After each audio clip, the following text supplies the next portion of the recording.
자동차 산업에 대한 깊이 있는 내용을 전하는 최영석 국장의 글로벌 인사이트. 이번 시간에는 소프트웨어 정의 자동차를 위해 필요한 하드웨어 라는 주제로 이야기를 전합니다. 전기차는 이미 20세기 말에 수소 연료 전지차와 함께 가야 할 미래였다.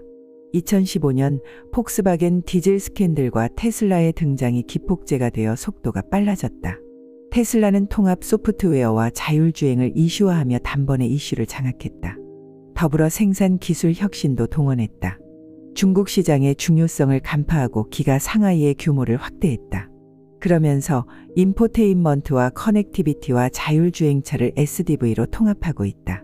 레거시 자동차 회사 입장에서는 소위 케이스라고 표현되는 커넥티비티와 자율주행, 공유, 전기차라는 2016년 등장한 화두를 테슬라가 바꾸었다. 소프트웨어 정의 자동차라는 용어로 국한되지 않고 산업 전체로 확대되고 있다.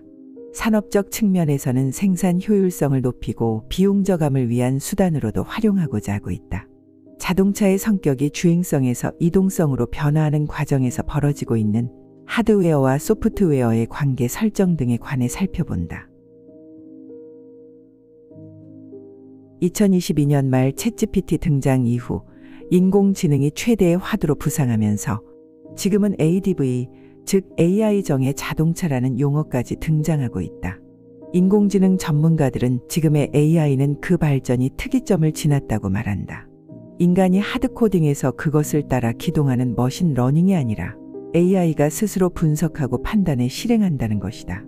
특별한 물체에 대한 모든 정보를 제공하지 않더라도 이제는 그것이 무엇인지를 기계가 스스로 판단한다. 다만 돌발적인 상황을 만드는 블랙박스 현상에 대해서는 아직 원인이 밝혀지지 않고 있다. 사용자들의 관심도 높아지고 있다.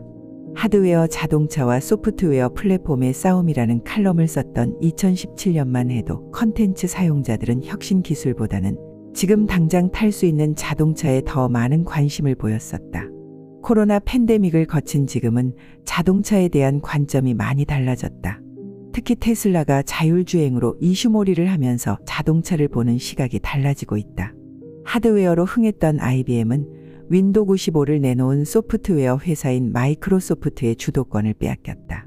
이와 같은 일이 자동차 산업에서도 일어날 수 있다고 했던 2017년의 전망이 현실화되어 가고 있다. 당시의 전망을 살펴보면 다음과 같다. 자동차 업계에서는 보쉬를 필두로 컨티넨탈과 GF, 덴소, 델파이 등 전통적인 자동차 부품업체들이 그동안 티어1에 입지해서 티어2와 티어3의 하위 부품업체들을 장악해 완성차 업체들의 모듈과 시스템을 납품하며 세를 키워왔다. 이들은 전 세계 완성차 공장이 있는 곳에는 어디든지 공급을 위한 생산시설을 설립해 숫자로 압도해왔다. 그런 기존 패러다임이 바뀌고 있다. 구글이나 애플 등 검색과 스마트폰 등으로 힘을 키워온 업체들이 자동차 산업에 뛰어들었다. 구글은 2016년 말 자율주행 기술 개발회사 웨이모를 설립했다. 그때 이미 모빌아이를 인수한 인텔과 엔비디아가 부상했다. 자율주행차를 구동시키기 위한 소프트웨어 플랫폼도 그때 등장했다. 인공지능과 반도체 등이 필요하며 고도의 소프트웨어 기술이 필요한데 완성차 업체들은 단독으로 이 작업을 수행할 수 없다. 외부의 파괴적 경쟁자들이 자동차 산업 장악에 나선 것이다.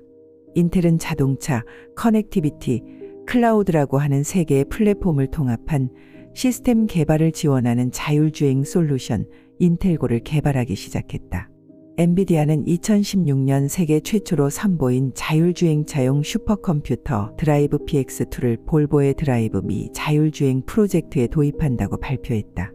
2017년 CES에서는 자율주행 시스템 개발을 위해 선보인 인공지능 코파일럿 시스템을 공개했다. 이 시스템은 카메라와 마이크 등을 통해 차량과 차량 외부의 센서로부터 데이터를 수집하고 차량이나 주변에서 무슨 일이 일어나는지 파악한다. 그리고 그에 대한 대처가 필요하다고 판단되면 소리 또는 다양한 방법으로 운전자에게 상황을 전달하게 된다. 그뿐만 아니라 내부의 카메라를 통해 운전자의 시선과 머리의 움직임, 심지어 입술의 모양을 통해 어떤 말을 하는지 판단하고 차량의 외부뿐만 아니라 내부의 상황 변화에도 대처하게 된다. 자동차 제조를 중심으로 하는 주도권이 완성차 회사나 전통 부품 회사가 아니라 인공지능과 반도체 업체로 바뀌기 시작한 것은 제법 시간이 지났다는 얘기이다. 지금은 자율주행 관련해서는 엔비디아가 주도권을 장악하고 있다.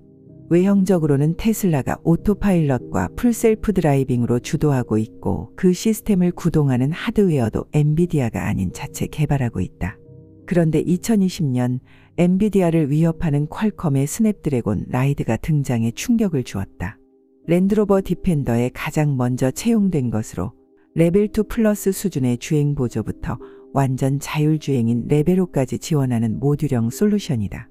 스냅드래곤은 연산 속도와 에너지 효율에서 파격적이다. 최대 700TOPS의 엄청난 고성능을 130W의 저전력으로 이룬다. 이는 그동안 이 부문에서 독보적이었던 엔비디아의 자비어가 30TOPS이고 2019년 말에 선보인 소프트웨어 정예 플랫폼 엔비디아 드라이브 AGX 올인의 시스템 온 칩은 그 7배가량인 200TOPS이므로 퀄컴의 스냅드래곤이 얼마나 획기적인지 알 수 있었다.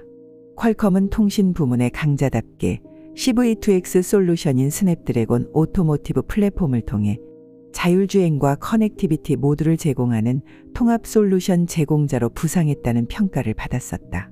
이 부분에서는 한국의 스타트업 베이레스가 AI를 통한 솔루션 개발을 지원하는 시스템 솔루션 회사 레코그니의 칩은 퀄컴의 700TOPS보다 높은 1000TOPS의 엄청난 고성능을 저전력으로 이룰 수 있다고 한다.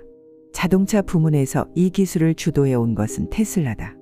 레거시 자동차 업체들이 2025년 실용화를 목표로 하는 것과 달리 테슬라는 2014년 하드웨어 1.0이라는 이름으로 1세대 전자 플랫폼을 선보인 이후 2016년 하드웨어 2.0, 2019년에는 하드웨어 3.0을 모델 3에 도입했고 지금은 하드웨어 4.0까지 발전해 있다. 테슬라는 하드웨어 3.0에서 모델 3의 30에서 70개의 ECU 대신 통합 ECU를 포함해 3개의 ECU로 해결했다. 분산형 ECU와 제어 영역형 ECU를 건너뛰고 중앙 집중형으로 바로 진화했다.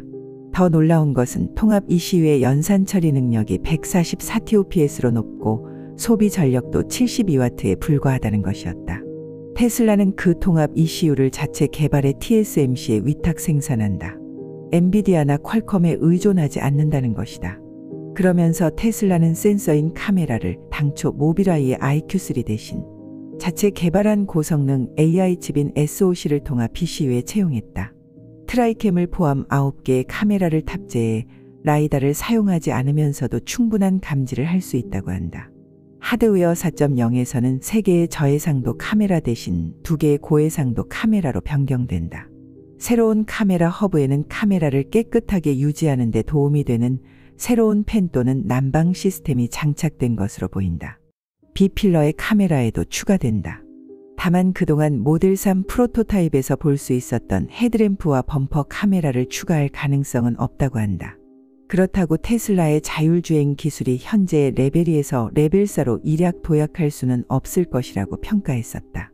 앞서 언급한 고해상도 카메라로 바꾸고 그 카메라를 깨끗하게 유지할 수 있게 한다고 해도 도로에서 발생할 수 있는 흙탕물 등을 해결할 수는 없다. 그런 상황이 아니더라도 아직까지 카메라로 촬영한 물체가 무엇인지 정확하게 정의할 수 없다. 이미 FSD 16.69 베타 버전에서 구겨진 비닐봉지 앞에 차량이 멈춰 서기도 했다. 다만 테슬라는 이런 상황을 인공지능을 기반으로 한 뉴럴넷을 통해 해결할 수 있다고 주장하고 있다. 여기에서 주목할 것은 테슬라가 앞서 언급한 모빌아이 IQ3을 사용하지 않기로 한 것이 하드웨어와 소프트웨어를 통합한 방식이었기 때문이라는 점이다.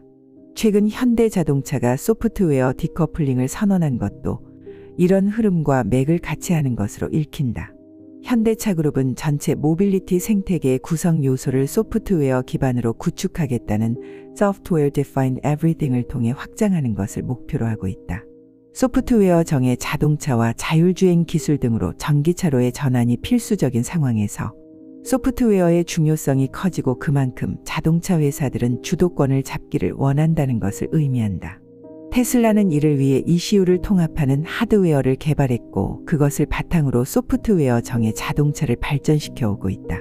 현 상황에서 이 부문은 테슬라가 주도하고 있고 다음으로 바이두가 주도하고 있는 소수의 중국 자동차 회사가 현대차 그룹이나 폭스바겐보다 앞서 있다는 것이 서정대학교 박철환 교수의 주장이다.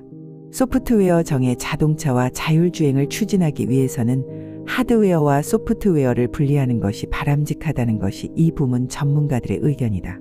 이 둘을 분리하면 하드웨어에 의존하지 않고 기능과 서비스를 만들 수 있고 개발 및 재사용을 가속할 수 있으며 판매 후 차량 업데이트, 사용자 및 목적지별 사용자 정의, 차량 전체의 제어를 통합할 수 있기 때문이라고 한다. 이는 X인원으로 표현되는 부품 통합도 마찬가지이다. 저비용, 소형화 등 많은 장점이 있기 때문에 자동차 회사들은 하드웨어만 구매하려는 것이 추세다. 파워 일렉트로닉스가 대표적이다. 현대자동차의 유니버설 휠과 모비스의 이코너 시스템도 그중 하나다. 보시와 콘티넨탈, 발레오 등 세계적인 메가 서플라이어들은 이미 분리해서 판매한다는 쪽으로 방향 전환을 했다. ZF는 그 중간 단계인 티어 0.5를 표방하고 있다. 더불어 SDV 및 AD 전환에서는 메인 컨트롤러가 제어해야 할 영역이 더욱 확장된다. 이 시외의 통합이 가속화되고 있으며 메인 컨트롤러에 필요한 처리 능력이 매우 높다.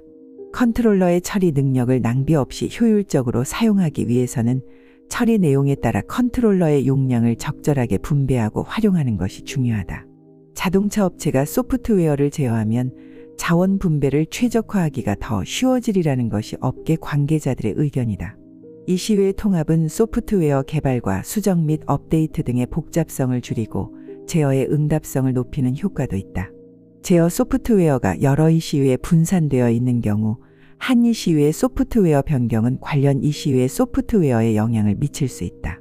이슈의 통합은 이러한 효과를 중앙에서 더 쉽게 관리하고 소프트웨어 개발을 용이하게 한다. 또한 통합 이슈는 다양한 액추에이터 및 센서를 처리할 수 있기 때문에 통합 제어의 부가가치를 쉽게 높일 수 있다. 당연히 소프트웨어의 중요성도 높아지고 소프트웨어의 주도권을 잡으려는 동기도 강해질 것이다. 예를 들어 BMW는 제어 반응성을 개선하기 위해 파워트레인과 차량 역학 제어를 통합할 수 있는 하트 오브 조이라는 고성능 컨트롤러를 개발하고 있다. 이전의 BUS로 연결되었던 여러 ECU를 고성능 컨트롤러로 대체하는 것이다. 다양한 ECU의 기능을 동일한 소프트웨어 요소 그룹에 포함할 수 있다고 가정하고 제어의 응답성을 많이 증가시킬 수 있다. ECU의 통합으로 응답성이 향상된다면 통합 제어의 부가가치를 더욱 높일 수 있다고 한다. 그 이야기는 자동차 회사들이 소프트웨어를 자체적으로 개발하고 통제할 수 있는 역량을 갖추어야 한다는 것을 의미한다. 그래야 개발 속도를 높일 수 있다. 자동차의 부가가치를 높이기 위한 것이든 소프트웨어 개발 속도를 높이는 것이든 자동차용 소프트웨어의 중요성이 커진 것은 분명하다. 다시 말하면 5년 전 부상하기 시작했던 소프트웨어가 자동차의 가치를 결정짓는 시대가 본격적으로 도래하고 있다는 것이다. 지금은 그런 시스템을 통해 소비자들에게 무엇을 제공할지에 대한 연구가 진행되고 있는 단계다.